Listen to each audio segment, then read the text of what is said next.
Hello everyone, आइए और जो हमारी करंट अफेयर्स की सीरीज चल रही है उसके अगले टेस्ट पे आते हैं। अगला नंबर 13, टेस्ट नंबर 13। पहले क्वेश्चन पे आते हैं। What does PACE stand for in space mission by NASA? यानी जो स्पेस मिशन है नासा का पेस, उसमें पेस का फुल फॉर्म क्या है? Plankton atmosphere cloud ocean ecology, plankton aerosol climate ocean and earth, plankton aerosol cloud ocean ecosystem, plankton aerosol coral ocean environment. सही जवाब है प्लैंकटन एरोजोल क्लाउड और ओशन इकोसिस्टम। ये 2024 फरवरी में लॉन्च हुआ था और ये नासा का न्यूएस्ट अर्थ ऑब्जर्विंग सैटेलाइट है। पेस का फुल फॉर्म जैसे कि मैंने बताया प्लैंकटन एरोजोल क्लाउड और ओशन इकोसिस्टम है और ये हमें बेटर अंडरस्टैंडिंग देगा क्लाइमेट चेंज कैसे इफेक्ट करता है ओशन फाइटोप्लैंक्टन्स को, और ये भी डिसाइवर करने में मदद करेगा कि कैसे पार्टिकल्स जो हैं एयर में वो डस्ट जैसे डस्ट और स्मोक ये क्लाउड फॉर्मेशन को इन्फ्लुएंस करते हैं और प्लैनेट को वार्म और कूल करते हैं। नासा का फुल फॉर्म है national aeronautics and space administration और ये इंडिपेंडेंट एजेंसी है यूएस फेडरल गवर्नमेंट की, जिसकी रिस्पॉन्सिबिलिटी है कि सिविल स्पेस प्रोग्राम से एरोनॉटिकल रिसर्च और स्पेस रिसर्च को वो देखती है। ये 1958 में एस्टेब्लिश हुई थी और ये सक्सीड करती है National Advisory Committee for Aeronautics. अब आते हैं क्वेश्चन नंबर 2 पे। Where will India's first submarine tourism scheme be launched? यानी पहली इंडिया की सबमरीन टूरिज्म स्कीम कहाँ लॉन्च होगी? जामनगर, द्वारका, सूरत या वेरवल? सही जवाब है द्वारका। ये इंडिया की पहली सबमरीन टूरिज्म स्कीम है जो द्वारका में लॉन्च होगी और ये अलाउ करेगी टूरिस्ट को कि वो अंडर वाटर वर्ल्ड को एक्सप्लोर कर सकें जो कि अरेबियन सी के नीचे है। इसके हाइलाइट्स ये हैं कि द्वारका एक एंशियंट सिटी है जिसके सिग्निफिकेंट कल्चरल मैथोलॉजिकल इंपॉर्टेंसेस है और ये टूरिस्ट को 100 मीटर ले जाएगी सी के नीचे सबमरीन में ताकि वो मरीन लाइफ को विटनेस कर सकें। हर सबमरीन 24 टूरिस्ट को ले जाएगी जिसके जिसके पायलट और प्रोफेशनल क्रू एक्सपीरियंस्ड होंगे। ये एक्सपेक्टेड है कि ऑपरेशन होगा दिवाली 2024 में। द्वारका को one of the oldest cities माना जाता है इंडिया में और ये मैथोलॉजी के हिसाब से जो लेजेंडरी किंगडम था लॉर्ड कृष्ण उससे एसोसिएटेड है। ये एक सबमर्ज सिटी है और ऐसे कई स्ट्रक्चर्स हैं जो कि यहाँ पे सबमर्ज एग्जिस्ट करते हैं जो कि मिस्ट्री को ऐड करता है। यहाँ पे द्वारकाधीश टेम्पल भी है जो कि वन ऑफ द चार धाम पिलग्रिमेज साइट्स भी हैं हिंदुइज्म में, और द्वारका को one of the 7 most ancient religious cities भी माना जाता है यानी सप्तपुरी जिसे कहते हैं। Dwarka one of the 12 heritage cities हैं under heritage city development and augmentation योजना यानी हृदय स्कीम के अंडर। अब आते हैं question number 3। Mission investigation at the rate 75 days initiative will be started by the police of which state? यानी कौन सी state police mission investigation at the rate 75 days initiative को स्टार्ट करेगी? राजस्थान, उत्तर प्रदेश, बिहार या महाराष्ट्र? तो सही जवाब है बिहार।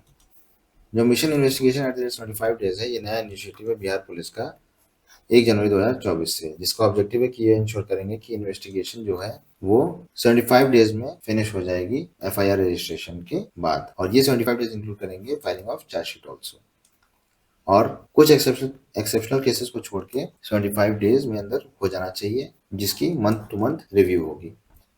बिहार एक इंडियन स्टेट है जिसकी बहुत ही रिच हिस्ट्री है। इसका कैपिटल है पटना। ये one of the important power centres रहा है पहले से और सीट ऑफ लर्निंग। यहाँ पे ही बुद्धिज्म और जैनिज्म ओरिजिनेट किया है और ये थर्ड मोस्ट पॉपुलर स्टेट है इंडिया का। अब आते हैं क्वेश्चन नंबर 4 पे। Syed Modi India international badminton tournament was hosted in which city? यानी Syed Modi India international badminton tournament कहाँ होस्ट हुआ था? चेन्नई, हैदराबाद, बेंगलुरु या लखनऊ? सही जवाब है लखनऊ। सैयद मोदी इंडिया इंटरनेशनल एक एनुअल बैडमिंटन इवेंट है जो कि लखनऊ उत्तर प्रदेश में हुआ था। ये जो रिनोन जो जो जाने माने इंडियन बैडमिंटन प्लेयर हैं सैयद मोदी उनके नाम पे ये है और ये बाबू बनारसी दास इंडोर स्टेडियम में खेला जाता है जिसका प्राइस है $2 2,10,000 और इस टूर्नामेंट का क्यूमुलेटिव प्राइस है $2 2,10,000। Syed Modi one of the leading badminton players थे। इनका बर्थ 1962 में हुआ था गोरखपुर में और ये रिकॉर्ड 8 बार 1980 से लेकर 1987 तक नेशनल बैडमिंटन टाइटल जीते थे। इन्होंने मेन सिंगल्स का खिताब भी जीता था 1982 के कॉमनवेल्थ गेम्स में।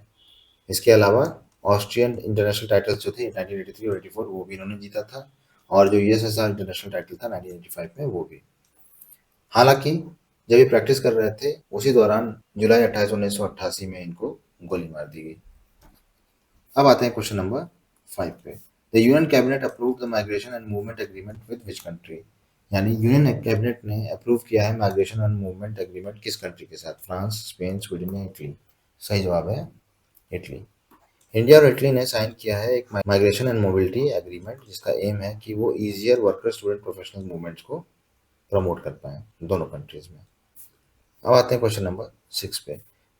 Who became the first world leader to reach 2 crore subscribers on YouTube channel?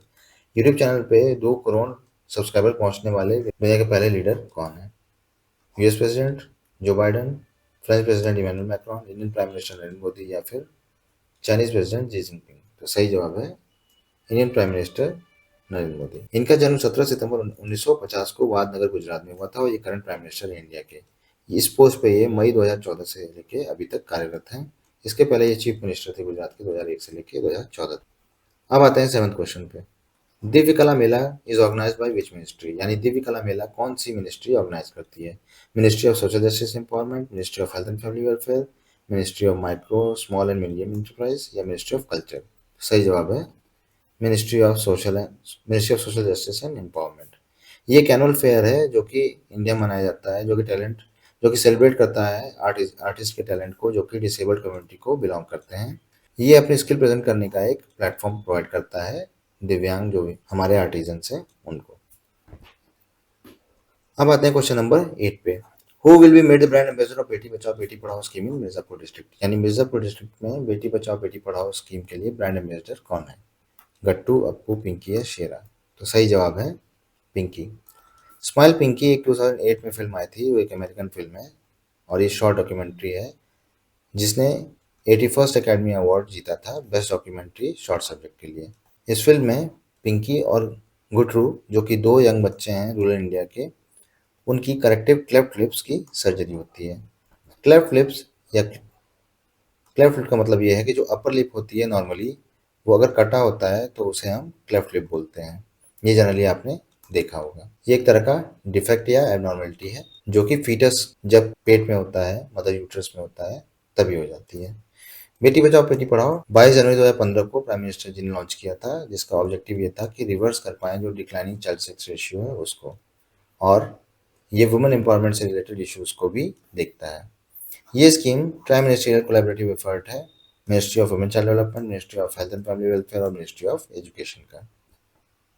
Mirzapur one of the 75 district है Indian state of Uttar Pradesh का, जिसके हेडक्वार्टर्स है मिर्जापुर सिटी में। ये लार्जेस्ट डिस्ट्रिक्ट था उत्तर प्रदेश का जब तक कि सोनभद्र को सेपरेट नहीं किया गया था मिर्जापुर से 1989 में। अब आते हैं क्वेश्चन नंबर 9 पे। Who was awarded the national energy conservation award of 2023? यानी किसको नेशनल एनर्जी कंजर्वेशन अवार्ड मिला था 2023 का? Crompton Greaves consumer electric limited, Bajaj electrical limited, Havells India limited या एक्साइड इंडस्ट्रीज लिमिटेड? सही जवाब है Crompton Greaves consumer electric limited.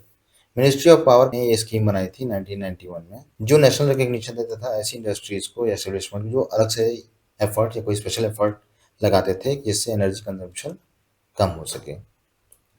ये अवार्ड पहली बार 14 दिसंबर 1991 में दिए गए थे और 14 दिसंबर को हर साल नेशनल एनर्जी कंजर्वेशन डे के रूप में मनाया जाता है।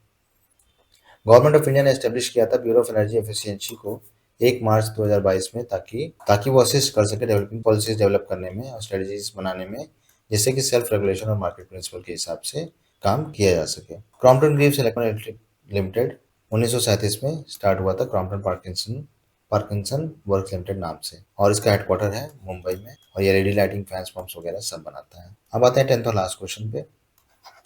विच प्लेयर और players have one the ITF world championship award of 2023? यानी किस प्लेयर या प्लेयर्स को आईटीएफ वर्ल्ड चैंपियनशिप अवार्ड मिला है 2023 में? नोवाक जोकोविक सर्बिया, एंडी मुरे ब्रिटेन, रॉजर फेडरर स्विट्जरलैंड या राफेल नडाल स्पेन? सही जवाब है Novak Djokovic Serbia. Novak Djokovic Serbia के और अराइना सबलेंका बेलारूस के जीते हैं ITF world championship award 2023। International tennis federation ने नॉमिनेट करता है वर्ल्ड चैंपियंस को हर साल जो मेजॉरिटी ऑफ परफॉर्मेंसेस हुए थे उनमें अच्छा परफॉर्म करने के लिए, जैसे कि ग्रैंड स्लैम और डेविस कपरफेड कप भी। पहला अवार्ड दिया गया था 1978 में और अब ये डबल्स, व्हील चेयर और जूनियर्स सबको दिया जाता है। नोवाक जोकोविक पैदा हुए थे 22 मई 1987 को, और ये सर्बिया के टेनिस प्लेयर हैं और ये लगातार 428 वीक तक नंबर 1 रैंक रहे हैं। इन्होंने 24 ग्रैंड स्लैम मेन सिंगल्स जीते हैं। एंड्रू बैरन मुरे या एंडी मुरे, ये भी 1987 में पैदा हुए थे। ये ब्रिटिश प्रोफेशनल टेनिस प्लेयर हैं। ये 41 वीक तक नंबर 1 पोजीशन पे कायम रहे हैं और इन्होंने 3 ग्रैंड स्लैम सिंगल टाइटल्स जीते हैं। वहीं राफेल नडाल परेरा, जो कि 1986 में पैदा हुए थे, ये 209 हफ्तों तक वर्ल्ड रैंक नंबर 1 होल्ड किया इन्होंने। वहीं रॉजर फेडरर, जिन्हें कि ग्रेटेस्ट टेनिस प्लेयर माना जाता है हिस्ट्री में, वो 20 सिंगल टाइटल्स जीते हैं ग्रैंड स्लैम में और 8 विंबलडन टाइटल्स भी जीते हैं और ये 310 हफ्तों तक वर्ल्ड नंबर 1 रैंक रहे हैं, जिसमें से 237 हफ्ते तो ये लगातार रहे हैं। हालांकि इन्होंने फिलैंथ्रोपी भी की है और रॉजर फेडरर फाउंडेशन से ये सपोर्ट करते हैं एजुकेशनल प्रोजेक्ट्स को साउथ अफ्रीका में और स्विट्जरलैंड में। आई होप आपको ये टेस्ट सीरीज पसंद आई होगी। बाकी कोई क्वेरी या सजेशन हो हमें जरूर लिखिए। Thank you very much.